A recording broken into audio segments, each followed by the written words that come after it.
तो hello guys, आप लोगों का फिर से स्वागत है हमारे यूट्यूब चैनल जिसका नाम है छत्तीसगढ़िया ब्लॉग्स। आज इस ब्लॉग में आपको ले चलेंगे पिकनिक में। प्लेस का नाम है उदरदा। आप काफ़ी लोग उस जगह से वाकिफ़ होंगे। वहाँ पर लोग काफ़ी मस्ती किए हैं। आप भी वीडियो पे बने रहिए उस मस्ती का एंजॉयमेंट लेने के लिए। और लास्ट वाला सीन इतना मज़ेदार है, आपको देखने में काफ़ी मज़ा आएगा। आप नए होंगे हमारे यूट्यूब चैनल पे तो हमारे छत्तीसगढ़िया ब्लॉग्स को प्लीज़ सब्सक्राइब कर लीजिए और बेल के आइकन को दबा दीजिए ऑल पे, ताकि जो भी नया वीडियोस हम लोग अपलोड करेंगे वो उसका नोटिफिकेशन आपको मिल जाएगा। तो प्लीज़ चलिए आपको ले चलते हैं पिकनिक पे।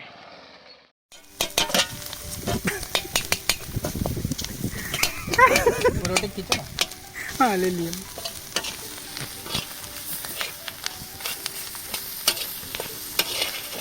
ये आज पिकनिक पे आए हैं लोग।